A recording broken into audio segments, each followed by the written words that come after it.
ഇവിടുന്ന് പോകണമെങ്കിൽ മടത്തറ അല്ലെങ്കിൽ പാലോട് അല്ലെങ്കിൽ കടക്കൽ അല്ലെങ്കിൽ നെടുമങ്ങാട് അങ്ങനെ പോകാനേ പറ്റുള്ളൂ. പിന്നെ നമ്മുടെ ഫോറസ്റ്റിൻ്റെ ഇതിൽ നമുക്ക് നല്ലൊരു സഹായം നമുക്ക് ചെയ്തിട്ടുണ്ട്. പെട്ടെന്ന് വന്നിറങ്ങാൻ പിന്നെ പറഞ്ഞാൽ ഈ റോഡ് മാത്രം ക്രോസ് ചെയ്തില്ല മാത്രമേ, കാര്യം ഇങ്ങോട്ട് ആൾ താമസം ഉള്ളതിൻ്റെ അടുത്ത് മാത്രമാണ് ഈ റോഡ് മാത്രം ക്രോസ് ചെയ്ത് ഇങ്ങോട്ട് എടുത്തില്ല. ഈ രണ്ട് സൈഡും അവർ റെഡിയാക്കിയേക്കാണ്.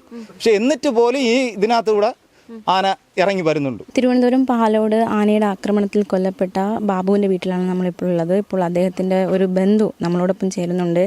ശരിക്കും എങ്ങനെയായിരുന്നു നിങ്ങൾ ഈ മരണവിവരം അറിഞ്ഞത്? നിങ്ങളാണോ നോക്കിപ്പോയത്? നമ്മളല്ല നോക്കിപ്പോയത്, പക്ഷേ ഈ സംഭവം നമ്മൾ ആരും അറിഞ്ഞതുമില്ല. കാര്യം എന്ന് പറഞ്ഞാൽ അവിടെ ഒരു ജോലിക്ക് ആയിട്ട് പോയത്. കാര്യം ഇവിടെ എന്ന് പറഞ്ഞാൽ അത് ഒരു 50 രൂപ ഉണ്ടെങ്കിൽ സുഖമായിട്ട് ഇതിൽ ഈ ഇലവാലം വഴി പോകുമായിരുന്നു.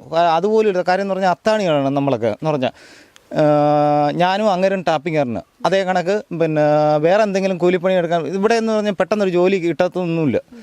പിന്നെ വെളിയിൽ വേങ്കല്ല കഴിഞ്ഞെങ്കിൽ എന്തെങ്കിലും ജോലി കിട്ടത്തുള്ളൂ. ആ ഒരു 10 പൈസ ഇല്ലാത്തതിൻ്റെ നിവൃത്തി ഇല്ലാത്ത കൊണ്ട് ആ പാവപ്പെട്ട ഈ കാട്ടിൽ കൂടെ കയറി പോയത്. പക്ഷേ എന്താണ് സംഭവിച്ചതെന്ന് ഈ മാമി വന്ന് പിന്നീട് പറയുമ്പോഴാണ് നമ്മൾ ഈ കാര്യം അറിയണത്. ഒരിടത്തിൽ പിന്നെ ഈ ഫോറസ്റ്റിലെ ഒരു വാച്ചറാണ്. കാര്യം എന്ന് പറഞ്ഞാൽ റേഞ്ചർ എന്ന് പറഞ്ഞാൽ ജലീൽ സാറ് അതായത് 15 വർഷം മുമ്പാണ്, അതായത് 10 വർഷം മുമ്പാണ് ഈ കൊപ്പം എടുക്കുകയും ബാക്കിയുള്ള ജനങ്ങളെ സംരക്ഷിക്കാൻ വേണ്ടി തന്നെ ഈ ഫോറസ്റ്റ് കാര്യങ്ങളെല്ലാം ചെയ്തിട്ടുമുണ്ട്. പക്ഷേ ഈ വനത്തിൽ കൂടെ കയറി പോയി കാര്യം ഒരിടത്ത് അന്നത്തിന് വേണ്ടി, കാര്യം ഈ അമ്മയെ നോക്കാനും ഈ മാമിയെ ഈ പിള്ളേരെ നോക്കാൻ വേണ്ടിയാണ് ആ പാവപ്പെട്ടൻ കയറി പോയത്. സംഭവിച്ചു പോയത് എന്താണെന്ന് വെച്ചാൽ ആർക്കും അറിയത്തില്ല ആ പാവപ്പെട്ടൻ. അതല്ലാതെ വേറെ ഒരൊറ്റതാണ്. ഇവിടെ നേരത്തെ ആനയെ കണ്ടിട്ടുണ്ടോ? ഇഷ്ടം പോലെ എപ്പോഴും സന്ധ്യ ആയി കഴിഞ്ഞാൽ എപ്പോഴും ഇവിടെ ആനശല്യമാണ്. സന്ധ്യ ആയി കഴിഞ്ഞാൽ എപ്പോഴും ആനശല്യം. അത് ഞങ്ങളൊക്കെ പകല് നമ്മുടെ ഇവിടുന്ന് സ്കൂള് കഴിഞ്ഞാൽ എപ്പോഴും ആനശല്യമാണ്. മനുഷ്യനെന്ന് പറഞ്ഞാൽ ശരിക്കും പറഞ്ഞാൽ പേടിച്ചാണ് ജീവിക്കുന്നത് ഇവിടെ. അപ്പോൾ ഈ പ്രദേശത്തിന്റെ പേര് ശാസാണ് തന്നെ സ്ഥലം. ശാസാണ്. ഇവിടെ എത്ര കുടുംബങ്ങളുണ്ട്? ഇവിടെ ഇപ്പം 78 കുടുംബങ്ങളുണ്ട് ഇവിടെ വീട്. അതിന് മുമ്പ് 96 കുടുംബങ്ങളുണ്ടായിരുന്നു. ഇപ്പോൾ കുറച്ച് ആൾക്കാർ ഇവിടുന്ന്, അതായത് ഇവിടുന്ന് പെട്ടെന്നൊരു അറ്റാക്കോ നെഞ്ചുവേദന അല്ലെങ്കിൽ വേറെ എന്തെങ്കിലും അസുഖം വന്നു കഴിഞ്ഞാൽ പെട്ടെന്ന് ഇവിടുന്ന് രക്ഷോട്ട് ഒരു മനുഷ്യനും പോയില്ല. പോയി കഴിഞ്ഞാൽ അതിനെ വേങ്കല്ല എത്തൂല. അതിനും പുറം വെച്ച് ആളുടെ കാര്യം തീരുമാനമാണ്. കാര്യം ആനെ പഠിച്ച് പെട്ടെന്നൊരു വണ്ടിയൊന്നും പെട്ടെന്ന് കയറി വരത്തില്ല. അങ്ങനെ ആകൊണ്ട് ഇവിടുന്ന് കുറേ ആൾക്കാർ, ബുദ്ധിയുള്ള കുറേ ആൾക്കാർ ഇവിടുന്ന് രക്ഷപ്പെട്ട് ഇവിടുന്ന് ഇറങ്ങിപ്പോയി. അവർ ഇതൊരിക്കലും തിരിച്ച് ഇങ്ങോട്ട് കയറി വന്നിട്ടുമില്ല. പിന്നെ ഈ അത്താണികൾ വീണ്ടും ഇവിടെ കിടക്കണം. കാര്യം എങ്ങോട്ട് ഇറങ്ങി പോകാനും ഒരു നിവൃത്തിയില്ല. ആയിട്ട് ഇവിടെ നിൽക്കുകയാണ്. ഇവിടെ ആശുപത്രി ഇവിടെ ഒരു ഹോസ്പിറ്റലോ വേറെ ഒന്നുമില്ല. ഇവിടുന്ന് പോകണമെങ്കിൽ മടത്തറ അല്ലെങ്കിൽ പാലോട് അല്ലെങ്കിൽ കടക്കൽ അല്ലെങ്കിൽ നെടുമങ്ങാട് അങ്ങനെ പോകാനേ പറ്റുള്ളൂ. അപ്പോൾ ഈ ശാസ്ത്രനടയിൽ നിന്ന് മടത്തറ വരെ എത്ര ദൂരമുണ്ട്? ഇവിടെ നിന്ന് 7 കിലോമീറ്റർ ഉണ്ട് മടത്തറ.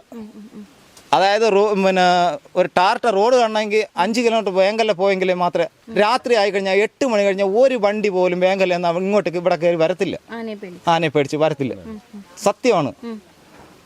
അപ്പോൾ നിങ്ങൾ ഈ ആനയെ കണ്ടിട്ടുള്ളപ്പോൾ എങ്ങനെയാണ് അതിനെ പ്രതിരോധിച്ചതെന്ന് പറഞ്ഞാൽ പാട്ടയിട്ട് അടിക്കുക എന്തെങ്കിലും ചെയ്യുമ്പോഴാണ് ഈ പിള്ളേരും സെറ്റും മൈക്കുള്ളവരൊക്കെ വന്ന് എന്തെങ്കിലും പാട്ടയിട്ട് അടിക്കുകയും എന്തെങ്കിലും ചെയ്യുമ്പോഴും മാത്രമാണ് ഈ ആന പോകുന്നത്. അത് ഈ വല്യമ്മമാരും ബാക്കിയുള്ള എല്ലാവരും കൂടെ തന്നെ കൂട്ടായിട്ട് വന്ന് ആന ഓടിക്കുന്നത്. അല്ലാതെ വേറെ ഒന്നും ചെയ്യാനോ എടുക്കാനോ ഒന്നും പറ്റത്തില്ല. പിന്നെ നമ്മുടെ ഫോറസ്റ്റിൻ്റെ ഇതിൽ നമുക്ക് നല്ലൊരു സഹായം നമുക്ക് ചെയ്തിട്ടുണ്ട്. പെട്ടെന്ന് വന്നിറങ്ങാൻ പിന്നെ പറഞ്ഞാൽ ഈ റോഡ് മാത്രം ക്രോസ് ചെയ്തില്ല മാത്രമേ, കാര്യം ഇങ്ങോട്ട് ആൾ താമസം ഉള്ളതിൻ്റെ അടുത്ത് മാത്രമാണ് ഈ റോഡ് മാത്രം ക്രോസ് ചെയ്ത് ഇങ്ങോട്ട് എടുത്തില്ല. ഈ രണ്ട് സൈഡും അവർ റെഡിയാക്കിയേക്കാണ്.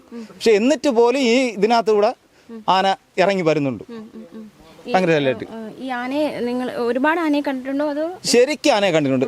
സന്ധ്യ ആയി കഴിഞ്ഞാൽ എങ്ങോട്ടും ഈ ഇവിടുന്ന് ഈ പരിസരം വിട്ട് ശരിക്കും പറഞ്ഞാൽ ഞാൻ നാട്ടിൻപുറത്ത് താമസിച്ചിട്ടുള്ള എൻ്റെ വൈഫിൻ്റെ സ്ഥലം പിന്നെ ഇവിടെ കുളത്തുപുഴ.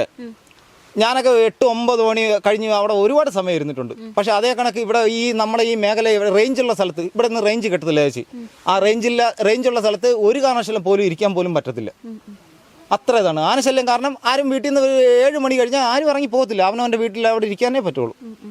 അത്ര ആനശല്യമാണ് ഇവിടെ. ഈ വനംവകുപ്പ് ആനയെ പ്രതിരോധിക്കാൻ എന്തെങ്കിലും അല്ല, അവര് ചെയ്തത് ഒരുപാട് ഉപകാരങ്ങൾ ചെയ്തിട്ടുണ്ട്. ഇങ്ങനെയൊക്കെ എല്ലാം ചെയ്യുന്നത് അവരെ ഒരിക്കലും കുറ്റം പറയില്ല.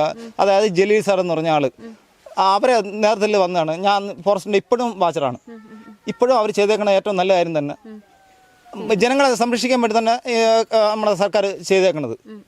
പക്ഷെ ഇത് ഒന്ന് എന്താണെന്ന് വെച്ചാൽ അതിൻ്റെ കണക്ക് കേൾക്കണം. സർക്കാർ ഇടപെട്ട് ഒരു ബാക്കിയുള്ള എന്തെങ്കിലും ചെയ്യണം. ശരിക്കും ആനഭീതിയിലാണ് ഇവിടെയുള്ള ആനഭീതിയിൽ തന്നെ ഇവിടെ ജനങ്ങൾ ജീവിക്കുന്നത്. കൊച്ചും കുട്ടികൾ കൊച്ചു കുഞ്ഞുങ്ങൾക്ക് പോലും ഇറങ്ങി പോകാൻ പോലും പറ്റാത്തൊരവസ്ഥയാണ്. പകൽ ഇറങ്ങി എന്തെങ്കിലും പെട്ടെന്നൊരു അസുഖം എന്തെങ്കിലും പനിയോ എന്തെങ്കിലും വന്ന ഒരു കൊച്ചു കുഞ്ഞിനെ കൊണ്ട് ഇറങ്ങി ഇവിടുന്ന് നടന്നു പോകാൻ. കാര്യം എന്താ, ആരെ കയ്യിലും 10 പൈസ കാണത്തില്ല. പെട്ടെന്ന് ഇവിടെ ഇറങ്ങി. കാര്യം ഇവിടെ പിന്നെ ഈ തൊഴിലുറപ്പല്ലാതെ വേറൊരു ജോലി ഇവിടെ ആർക്കും ഇല്ല. ഇവിടുത്തെ പുരുഷന്മാരൊക്കെ എന്ത് ജോലിയാണ് ഇപ്പോൾ ചെയ്യുന്നത്? പുരുഷന്മാരെന്ന് പറഞ്ഞാൽ എന്തെങ്കിലും തടിപ്പണി എന്തെങ്കിലും വെളിയിലുണ്ടെങ്കിൽ മാത്രം അതും രാവിലെ വെളുപ്പാലിൽ അവിടെ നിന്ന് ജീവനെ പേടിച്ചാണ് ഇവിടെ നിന്ന് പോകുന്നത്. ബാങ്കല്ല ചെന്ന് ആരത്തെങ്കിലും ചോദിച്ച് കാല് പിടിച്ച് ചോദിച്ചാണ് ഒരു ജോലി കിട്ടുന്നത്. അല്ലാതെ ഒരു ജോലി അല്ലാതെ ഇവിടെ ഈ നാട്ടിൽ ഒരു ജോലിയില്ല. ഈ തൊഴിലുറപ്പ് പെണ്ണുങ്ങൾക്ക് അത് ഏറ്റവും നല്ലൊരു ഒരു കണക്ക് ഏറ്റവും നല്ലത് തന്നെ സർക്കാർ അത് ചെയ്തേക്കണം.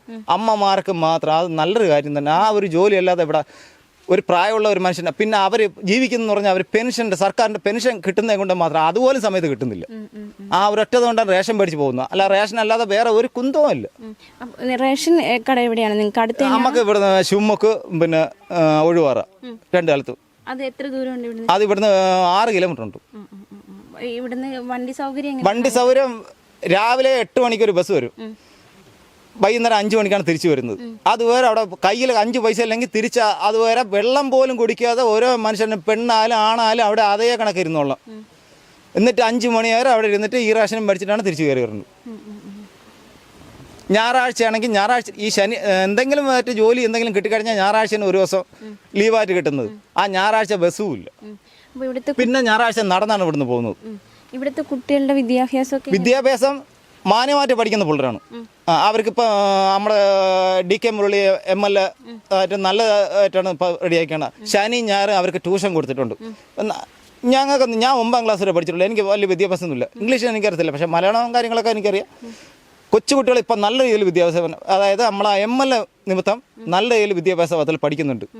അതുപോലെ അങ്ങോട്ട് പോകുന്ന കാര്യം പോലും വലിയ ബുദ്ധിമുട്ടായിട്ടുള്ള കാര്യമാണെന്ന് പറയുന്നത്. ആനശല്യം പേടിച്ച് അവർ അപ്പുറത്തെ ആളുള്ള സ്ഥലത്തൂടെ കറങ്ങി പോകുന്നത്. ആനശല്യം അത്ര ആയിക്കൊണ്ട് ശബ്ദം ശരിക്കും കേൾക്കാനും പറ്റും. സൗണ്ടും കാര്യങ്ങളും ദൂരെ നിന്ന് സൗണ്ട് കേൾക്കുമ്പോൾ തന്നെ പേടിയാവും. കൊച്ചുകുട്ടികളല്ലേ, അവരെന്തോ നല്ല രീതിയിൽ പിള്ളേർ പഠിക്കാൻ കാര്യങ്ങളെല്ലാം ചെയ്യാൻ.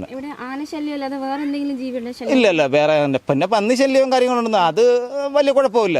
ഇതിനെ മാത്രം മനുഷ്യൻ ഇന്ദ്രന്നുകൊണ്ട് ഇതിനെ കാണുമ്പോൾ തന്നെ പേടിയാവൂലേ. പരിഹാരം സർക്കാരിൻ്റെ ഇതിൽ പരിഹാരം കറക്റ്റ് കിട്ടിയേ പറ്റും.